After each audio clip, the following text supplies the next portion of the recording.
What is up, guys? Wrestling Premiere is here. Often talking about feuds here, it's always for the most part something that's either well known for the good or for the bad reasons. We don't really speak about feuds that did have potential, such as HBK and Mr. Kennedy. This feud on paper, especially back in 2007, I assume you're optimistic about it. Because on one side, you had an all-time performer, a man that was more reliable than Brett Favre in the snow, at least a part of his career. HBK. His 2008 is never spoken about as much as others, and I will say this, he was low-key the most consistent wrestler on the roster, and I can't say that about anyone else. Mr. Kennedy, on the other hand, if we look at him from that time, there was high hopes. Good talker, has charisma, and he would have had his moment with the title, but it was pried away from him because of an injury and unlucky circumstances. The trajectory of his career would certainly be different had he never gotten that injury, but that's like saying Sin Cara would have been a WWE legend had things went his way. With regards to this feud, I feel the biggest problem with it is not the matches, no. For a shocker, they didn't talk enough. Is my claim true? Well, let's find out.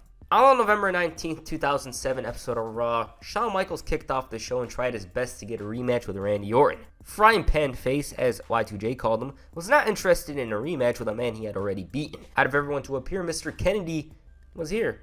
The look on his face was like HBK politicked against him or something. And this was also an image nobody had seen before. Like Mr. Kennedy and HBK in the same ring at the same time. Michaels didn't wait for long and opted to assault Kennedy. They brawled, and this pissed off Michaels so much to the point where he wanted a match. Seconds later, Mr. Kennedy made it apparent as to why he had such a huge issue with Michaels. It's because of the showstopper moniker. It's not like Kennedy didn't praise him for his talents, but to him, at the end of the day, Shawn chokes when it matters the most. Regal clearly wanted something to go down between them, and it seemed like the match was imminent, and after the commercial break, both men continued where they left off. Unlike movie sequels, this brawl is much better than the first one. Michaels came out the victor after Kennedy's mistake of putting up a chair. He furiously whined about how he was out there to show respect, and his story is missing about 98% of any context. He had this ferocious look on his face, and he was claiming that HBK wished he had his talent. He's talking about how he's held down but promised otherwise. He's like, Father Time catches up with everybody. The following week, Kennedy decided to have fun. He indirectly promoted Shawn Michaels' DVD.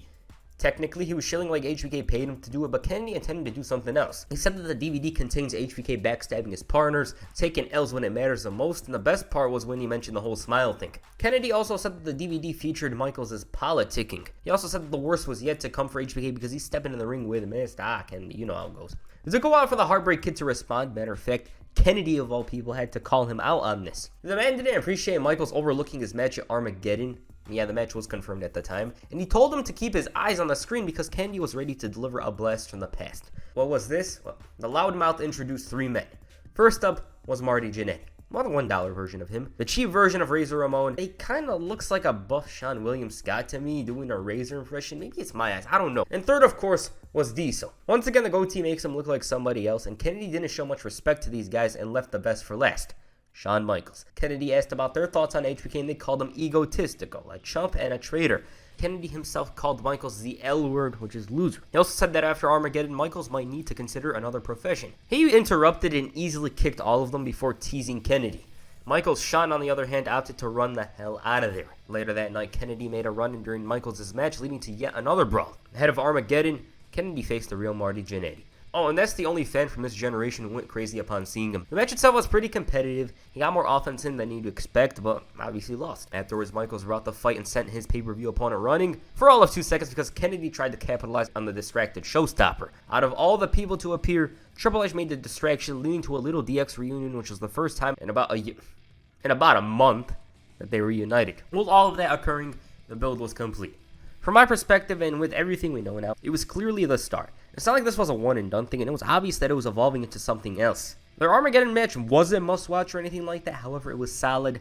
Dare I say it was even good. Before the match, Kennedy said that the only thing that matters is that he beats Michaels. The Heartbreak Kid initially was poised to do something to the left arm of the young upstart. Slowly, his hand in particular is being dissected. The opponent's opening came at a moment's notice when Michaels was tossed into the post. Similar to his approach, Kennedy went in the direction of focusing on the lower back. It was textbook wrestling psychology. Both men were beaten and battered in one particular area, especially Michaels, but that didn't stop him from finding a burst of momentum in order to drop Kennedy and connect with the elbow. The action started going back and forth with neither man letting go, and Kennedy's huge moment came with a Green Bay plunge, but it wasn't enough for the three. The ending itself did make Kennedy look strong as it went like this. He was doing work on HBK, but his hand got the best of him, and from out of nowhere, Shawn Michaels connected with a sweet chin music. 1, 2, 3, good match. It's a clutch performance and storyline for HBK and also made things a bit more open for their next match. They faced off in a tag team match before having the sequel to their Armageddon bout on the final Raw of 2007. Michaels was again the opportunistic psychologist as previously, and this time it was the left knee. There was a tackle similar in Armageddon, and Kennedy's all over Michaels. He was quick and relentless on the attack, and he refused to allow Michaels a moment to properly regain his composure. Same stuff as Armageddon with Kennedy focused on the lower back, and I should note that he had vowed to beat Shawn Michaels before the year concluded. This time, the man was right. He evaded Sweet Chin Music and hit the mic check for the 1-2-3, and it was a victory that was cleaner than an 80s babyface. What's funny is that there were loads of reports at the time how he was de-pushed because of the whole Fox interview on steroids, and so that contradicts whatever the talk was at the time, although maybe, just maybe it did play a part in them releasing him because, you know, he wasn't well-liked backstage.